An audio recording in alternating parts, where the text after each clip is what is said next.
Mesdames et messieurs, très chers compatriotes, en ces jours solennels du 30 juin 2025, nous commémorons l'indépendance de notre cher pays, la République démocratique du Congo, avec un mélange d'incertitudes, de questionnements, mais aussi de fierté, de détermination et d'espoir. Ce 65e anniversaire est une occasion de renouveler notre engagement pour un Congo uni, pacifié et prospère. Nous voulons un Congo où chaque citoyen, de Bunia à Goma, de Kindu à Lubumbashi, de Bukavu à Mbujimai, de Kisangani à l'embouchure du fleuve Congo via Mbandaka, Bandundu et Kinshasa, peut vivre dans la dignité, la sécurité et la fraternité. À ces jours, l'Alliance Fleuve Congo, AFC M23, administre plus de 34 000 km² de territoire national, où vivent plus de 11 millions de non-concitoyens. En 5 mois, nos forces ont ramené la sécurité, rétabli l'ordre, protégé les populations civiles et sémé les graines d'un nouvel espoir pour notre peuple. Nous ne poursuivons ni la gloire, ni le pouvoir.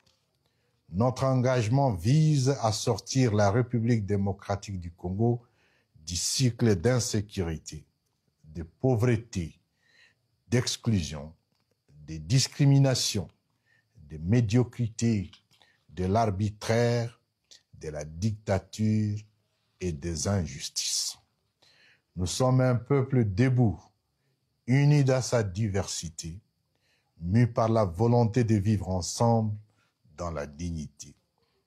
À cet égard, nous saluons toutes les initiatives en faveur de la paix, qu'elles soient nationales, sous-régionales, régionales ou internationales.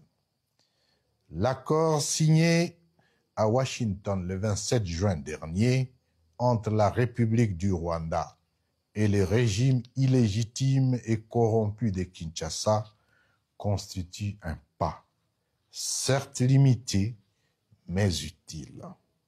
Nous en prenons acte. Toutefois, ici est de noter que cet engagement ne couvre qu'une infime partie des causes réelles du conflit en République démocratique du Congo. Mentir à l'opinion tant nationale qu'internationale qu'il n'y a pas de crise en République démocratique du Congo et qu'il s'agit tout simplement d'un conflit entre Kigali et Kinshasa est une supercherie inacceptable. C'est pourquoi l'Alliance Fleuve Congo AFC M23 salue le processus des Doha mené avec le soutien de l'État du Qatar qui impose au régime de Kinshasa des discussions directes avec notre organisation dans le but de rencontrer les causes profondes de la crise congolaise.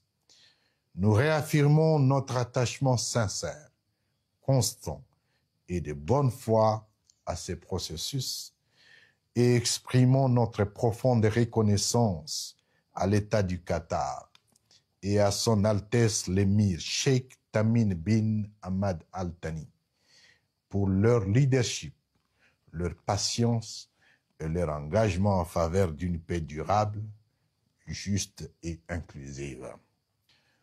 Malheureusement, ces pourparlers avec Kinshasa sont entravés par l'intransigeance du régime de Kinshasa qui, systématiquement, les torpille.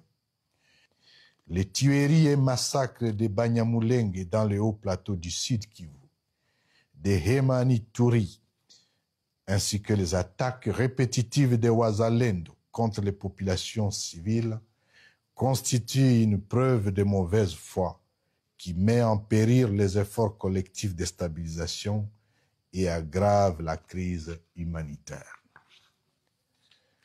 Les revendications légitimes de l'AFC M23 demeurent. Elles ne pourront être rencontrées que dans un cadre inclusif des acteurs nationaux, en vue d'une résolution holistique des causes profondes de la crise actuelle, dont M. Tshisekedi est la principale origine, de par son illégitimité, ses excès du tribalisme, ses discours de haine, ses détournements des deniers publics, sa politique de stigmatisation, son projet de changer la Constitution, bref, sa dictature tyrannique.